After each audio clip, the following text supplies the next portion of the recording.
تو صحابہ کرام خیال رکھتے تھے امام کی بد دعا سے بچیے، جس دن امام صاحب بد دعا کر دیں گے آپ کہیں کے نہیں رہیں گے۔ حدیث صحیح بخاری کتاب الاذان حدیث نمبر 755۔ جابر بن سمرہ بیان کرتے ہیں رضی اللہ تعالیٰ عنہ کہ سعد بن وقاص رضی اللہ تعالیٰ عنہ کوفہ کے گورنر تھے۔ ایک آدمی نے الزام لگا دیا کہ ان کو نماز پڑھانا نہیں آتا۔ پوری مسجد میں ایک ہی دو ہوتے ہیں چھٹ کھوپڑی کے، یعنی جن کی کھوپڑی گھومی رہتی، ایک ہی دو ہوتے ہیں، ان کو بڑی غیرت ہوتی اور وہ امام کے پیچھے پڑے رہتے اور وہ مسجد بھی چھوڑ دیتے ہیں، امام مسجد چھوڑیں گے یا میں مسجد چھوڑوں گا۔ اور ہر جگہ ایسے لوگ مل جاتے ہیں، امام کو ہٹاتے کہ نہیں ہٹاتے، ورنہ میں مسجد کو نہیں آؤں گا۔ ارے تو آپ اپنے بیٹے کو کیوں نہیں ہٹا دے رہے ہیں جو آپ کے دماغ کے خلاف رہتا ہے گھر پہ، ان کو بھی ہٹا دینے کا نا، گھر والی کو ہٹا دیجئے، ہٹا کے دکھائیے، پورا منہ میں راکھ ڈال کے زبان وان سب کو باہر نکال لے گی، کچھ کر کے دیکھیے، بول تو پاتے نہیں، پورا غصہ یہاں مسجد میں جھاڑ رہے ہیں۔ تو اب کیا ہوا، ایک آدمی نے کہا تو عمر بن خطاب رضی اللہ تعالیٰ عنہ نے ان کو ہٹا دیا کہ آپ امامت نہیں کریں گے، آپ گورنر نہیں رہیں گے، عمار بن یاسر آپ جائیے رضی اللہ تعالیٰ عنہ، آپ کوفہ کے گورنر ہیں، نماز آپ ہی پڑھائیے گا۔ اس کے بعد ایک کمیٹی بیٹھائی، جب کمیٹی بیٹھائی تو سب لوگ ڈھونڈ ڈھونڈ کے پوچھے، سب لوگ گھوم گھوم کے پوچھے ارے ان کو نماز پڑھانا نہیں آتا کیا سعد بن وقاص رضی اللہ تعالیٰ عنہ کو؟ تو ایک آدمی کھڑا ہوا جس کا نام اسامہ بن قتادہ تھا، وہ کھڑا ہوا اور کہا کہ یہ تو اچھی طرح نماز پڑھانا بھی نہیں جانتے، انصاف بھی نہیں کرتے، جہاد کے لیے بھی نہیں جاتے۔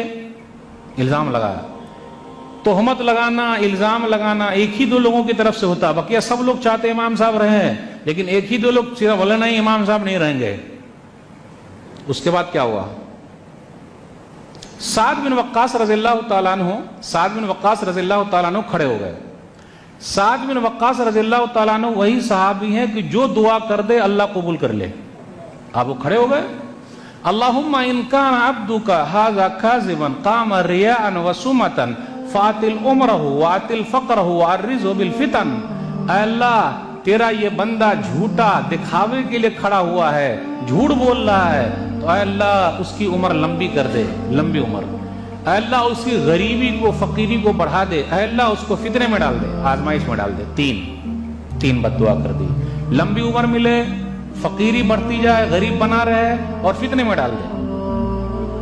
راوی بیان کرتے ہیں کچھ دنوں کے بعد یہی اسامہ بن قتادہ گھوم رہا تھا اور اس نے کہا اصابتنی دعوت سعد، مجھے سعد بن وقاص کی بد دعا لگ گئی ہے۔